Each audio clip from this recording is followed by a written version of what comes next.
स्थापना लगभग 76-77 सालदेखिको सुरुवात चाहिँ हो, त्यतिखेरदेखि नै हो। गर्दै जाँदाखेरि बिस्तारै बिस्तारै बिस्तारै यो अब मूर्ति तयार भयो।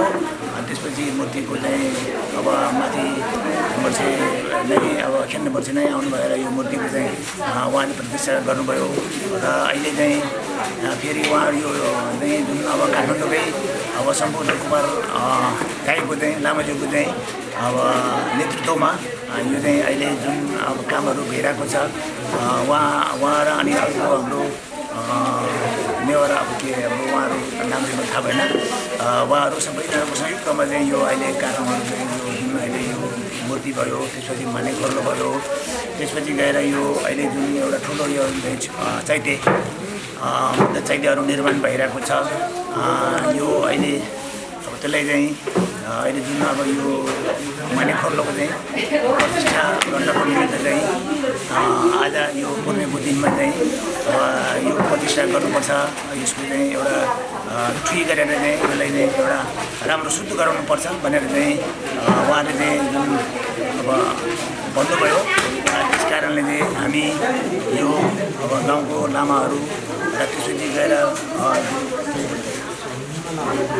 अहिले अब बौद्धबाट चाहिँ अहिले निमालामा गुरु चाहिँ आइपुग्नु भएर यो अहिलेको चाहिँ यो खोर्लोहरूको चाहिँ प्रतिष्ठा गर्नुभयो र यो अहिले यो खोर्लोले चाहिँ जस्तो अब यो देख्दाखेरि यो सानो एउटा चाहिँ अब तामाको एउटा टुक्रो हो, तर यसलाई यो एउटा संसारको प्राणीहरू यो चाहिँ अब छल्लोको प्राणीहरूलाई चाहिँ मुक्ति गराउनको निम्ति चाहिँ यसले चाहिँ धेरै मद्दत पुग्ने भएकोले चाहिँ यसलाई हामीले घुमाउँदाखेरि अब यो चाहिँ एकदम यसो चाहिँ अब शुद्धता एउटा चाहिँ प्राणीमाथि चाहिँ यसो एउटा ज्योतिहरू पर्ने भएको हुनाले चाहिँ यो एकदम राम्रो भएको छ। यसलाई चाहिँ अब जसरी हुन्छ हामीले अब जुन अहिले कामको दादाहरूले चाहिँ यहाँ बनाइराखिदिनु भयो, अब यसको संरक्षण गर्ने, यसलाई चाहिँ अब भोलिसम्म चाहिँ हामीले चाहिँ टिकाउ गर्ने, यसलाई चाहिँ राम्रोसँग संरक्षण गर्ने चाहिँ जिम्मेवारी चाहिँ अब हामीले अब गर्नु परिरहेको हुन्छ। त्यो हामी गर्दै जानेछ,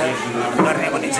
अहिले अब जुन यता पछाडि यो हलको पछाडि एउटा ठुलो एउटा बिम्बको भवन बनिरहेको छ, अब त्यसको पनि अब बिस्तारै बिस्तारै अब हामी जस्तो अहिले उहाँहरू अहिले गुरु आउनु भएको छ, भोलि पर्सि हामीले पनि गुम्बामा गएर उहाँले पनि अब ल्याएर फेरि यस्तै किसिमको चाहिँ मूर्तिहरूको चाहिँ प्रतिष्ठा गर्नु पायो भने हामीलाई धेरै धेरै खुसी हुनेछ भन्ने।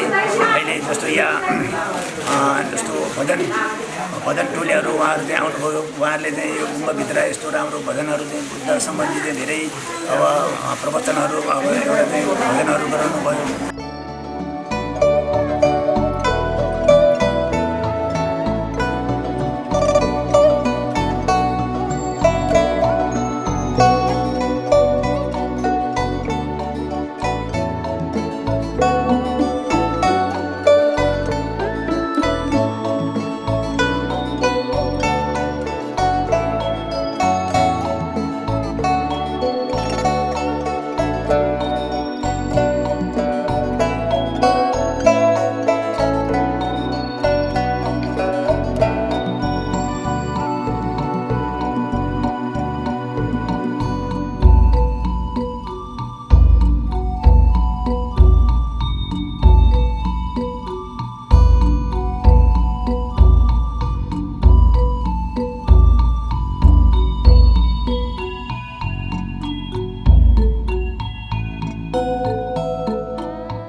पछि परे तापनि हामीले यो जस्ट कोभिडको ठ्याक्कै अगाडि करिब 5-6 महिना अगाडि पनि यो सुरु गरेको यो मात्र एउटा बुद्धको मूर्ति मात्र राख्ने हाम्रो सोच थियो र यो सोचलाई मूर्त रूप दिनको लागि स्थानीय सहयोग सम्पूर्ण दाताहरू जुन मनका धनी छन् उहाँहरूको सहयोगले नि मात्र बुद्ध नभइकन यो 22 फिटको एउटा स्तूपा त्यसपछि सानो स्तूपा ढुङ्गा पिसा सबै राख्न र आज आएर मानिराख्न हामी सफल भएका छौँ।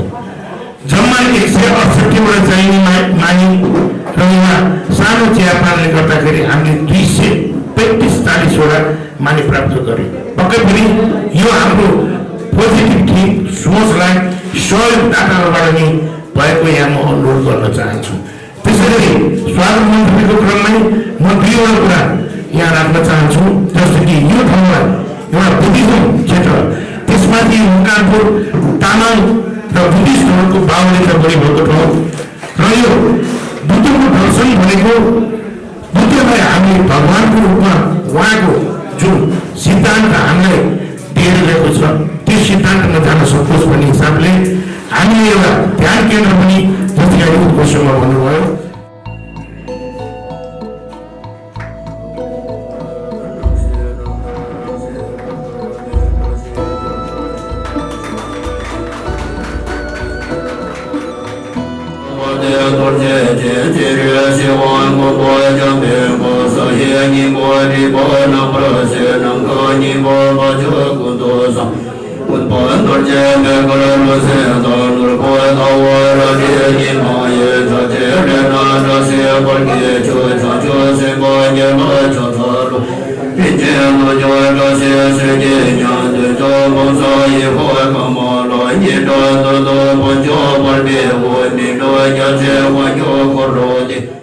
दृश्य अठिस थान मानिको लागि प्राप्त सहयोग 23,80,000। सूर्यप्रज लामाज्यूबाट ठुलो मानि 2 थान सहयोग 90,000। हेटौँडा हेटनामाडी 18बाट हालसम्म प्राप्त सहयोग 2,50,000। खर्चको ब्यौरा 238 थान मानिको रङ सहित खर्च 11,22,000। ठुलो मानि 2 थानको रङ सहित 90,000। मानिको रेडिङ फ्रेम छाना रङ रोगनको लागि खर्च 5,49,660 रुपियाँ। बुटमुटी वरिपरि मानिको मुनि सहरको हुक्का रङ ज्याला समेत 2,75,000 गरी जम्मा 20,36,660 र आम्दानी 27,20,000 घटाउँदाखेरि जम्मा बचत रकम चाहिँ 6,83,340 रुपियाँ। सो रकम चाहिँ हामी यो हाल अक्षय कोष खडा गरेको छौँ, त्यसमा चाहिँ जम्मा गर्ने निर्णय गरेको छौँ। पुरानो अक्षय कोषको रकम 8,39,494 र हालको रकम गरी जम्मा 15,22,834 रुपियाँ अक्षय कोषमा खडा। यो ठाउँको बारेमा र यी संरचनाहरू किन निर्माण भइराखेको छ भन्ने कुरा हाम्रो उद्घोषक कमलचन्द्र सुमन सरले यहाँको इतिहाससँग जोडेर अहिले बन्दै गरेका यी हाम्रा सम्पदाहरूको बारेमा उहाँले जुन चर्चा गर्नुभयो, सायद मलाई यो कुरा त्यति धेरै थाहा थिएन। मलाई भक्तबहादुर श्रेष्ठ यहीँको नेता हुनुहुन्थ्यो, उहाँको बारेमा मलाई थाहा छ, त्यो बाहेक मलाई त्यति धेरै थाहा थिएन। यहाँको बारेमा जो जानकार हुने, साक्षर हुने अवसर दिनुभयो, त्यसको निम्ति पनि म विशेष धन्यवाद दिन चाहन्छु। र वास्तवमा अहिले यहाँहरूको यो उपस्थिति र यहाँहरूले जुन चासो लिएर विभिन्न जनस्तरबाट सहयोग उठाएर जे कामहरू यहाँ तपाईँहरूले गरिरहनु भएको छ, त्यसको निम्ति प्रदेश सरकारको तर्फबाट सुरुको बेलामा हामीले पहिलो कार्यकालमा अलिकति सहयोग गऱ्यौँ। त्यसपछि हाम्रो भेटघाट अलिक भएन कि र आवत जावत पनि अलिक कम भयो होला, हामीले सहयोग गर्न वास्तवमा यहाँ सकेका छैनौँ। मैले यहाँहरूलाई सत्य कुरै बोल्नुपर्छ। तर अहिले सबै हेर्दाखेरि यो सहयोग गर्नुपर्ने र हाम्रो प्रदेशको राजधानी पनि भएको जिल्ला यो मकवानपुर र जुन राजधानीसँगै जोडिए, राजधानीकै छेउमा हामीले 17 नम्बर वडामा हाम्रो प्रदेशको सबै प्रशासनिक संरचनाहरू बनाउँदैछौँ भने यो 18 नम्बर वडामा यो किसिमको जो संरचनाहरू, विशेषतः बुद्धको मूर्ति लगायत सबै तपाईँहरूले जुन संरचनाहरू निर्माण गरिरहनु भएको छ, यो हाम्रो निम्ति पनि अनुकरणीय हो र हाम्रो निम्ति पनि यो एउटा शिक्षा सिकाउने काम यहाँले गर्नुभएको छ। त्यसको निम्ति यहाँलाई विशेष धन्यवाद दिन चाहन्छु। एउटा बुद्ध धर्मावलम्बीहरूको चाहिँ एउटा केन्द्र नै बनाउने जो सोच यहाँले राख्नु भएको छ, तपाईँहरूको एउटा बृहत प्रस्ताव आओस्। यो प्रस्तावलाई बहुवर्षीय आयोजनाको रूपमा मैले प्रदेश सरकारबाट स्वीकृत गराउँछु र सम्पन्न नहुन्थ्यो यो क्रमशः बन्दै जाने कुरा र यसलाई सम्पन्न गर्ने कुरा म यहाँहरूको बिचमा राख्न चाहन्छु। र यसको निम्ति तपाईँहरूले अलि यहाँ समस्या के छ भने साथीहरू एकचोटि आउनुहुन्छ, त्यसपछि फेरि 1 वर्षपछि आउनुहुन्छ। अब हामी विविध काममा व्यस्त हुन्छौँ। तपाईँहरूको जो यहाँको समिति छ, यहाँ साथीहरू, त्यो समितिका साथीहरू आउनुहोस्। म हाम्रो पर्यटन मन्त्रालयको मन्त्रीज्यू र सचिवज्यूसँग राखेर तपाईँहरूको यो डिटेल प्रोजेक्टसहित म छलफल गराउँछु र हामीले बहुवर्षीयमा लाने थुप्रै आयोजनाहरू हामीले अवन्डामा अहिले राखेका छौँ र त्यसलाई पनि हामी यसमा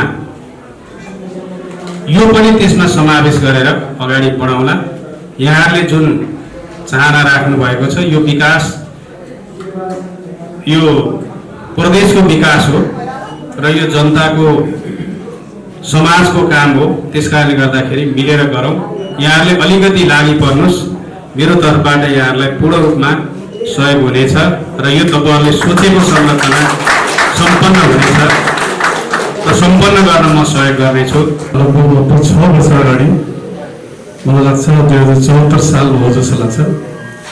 त्यति बेला हाम्रो कमलचन्द्र सुमनजी बौद्धमा आउनुभएको थियो। एउटा बुद्ध जयन्तीकै समारोहको सन्दर्भमा उहाँ शान्ति दौडको सन्दर्भलाई लिएर आउनुभएको थियो र त्यति बेलादेखि नै अब यो गुम्बा डाँडामा एउटा बुद्ध मूर्ति स्थापना गर्न सक्यो भने धेरै राम्रो हुन्थ्यो। यहाँ गुम्बा डाँडा पनि राम्रो हुन्थ्यो र यहाँका बासिन्दाहरू बढी मात्रामा लाभान्वित हुने थियो भनेर उहाँले एउटा विचार ल्याउनु भएको थियो र त्यही विचारलाई हामीले साकार बनाउनको लागि हामी सबै साथीभाइहरू मिलेर गुम्बा डाँडामा भगवान बुद्धको मूर्ति निर्माण गर्ने अभियानमा हामी जुट्यौँ। र त्यति बेला चाहिँ यो के अरे मुक्तिनाथमा पनि 32 फुटको ढुङ्गाको मूर्ति बन्दैछ भन्ने कुरा हामीलाई थाहा थिएन। नत्र हामी 32 त होइन 33 को बनाउन सक्थ्यौँ होला। तर दुर्भाग्यवश हामीले 25 फिटको बुद्ध मूर्ति नै निर्माण गर्ने हाम्रो अभियान रह्यो। र अहिले नेपालकै प्रस्ताव मूर्तिमा भगवान बुद्धको प्रस्ताव मूर्तिमा यो दोस्रो नम्बरमा पर्छ। पहिलो नम्बरमा चाहिँ मुक्तिनाथमा रहेको बुद्ध मूर्ति रहेको छ। र अघि पनि कमलजीले भन्नुभयो यो बुद्ध मूर्तिको पछाडिपट्टिको यो पौवालाई राख्नु पायो भने सम्भवतः नेपालकै ढुङ्गाले बनेको प्रस्तरको यो पौवासहितको पहिलो मूर्ति हुनेछ भन्ने कुरा, जसले चाहिँ अझ गुम्बा डाँडाको गरिमालाई, बागमती प्रदेशको गरिमालाई अझ उजागर गर्नेछ भन्ने हामीले अपेक्षा गरेका छौँ। र विगतमा मूर्ति निर्माणकै सन्दर्भमा हामीले धेरै आर्थिक, विभिन्न प्राविधिक, विभिन्न कठिनाइहरू पनि हामीले झेल्दै आयौँ। एउटा त कोभिडको 2 वर्ष यो विश्वव्यापी महामारी, कहिले काम हुने कहिले नहुने, कालीगढहरू समयमा उपलब्ध नहुने, विविध कारणबाट हामीले समयमा यसलाई सम्पन्न गर्न सकेनौँ। यद्यपि लगभग 4-5 वर्ष लगाएर हामीले यसलाई सम्पन्न गर्यौँ र यो पनि एउटा राम्रो उदाहरण हो भन्ने कुरा हामीले महसुस गरेका छौँ।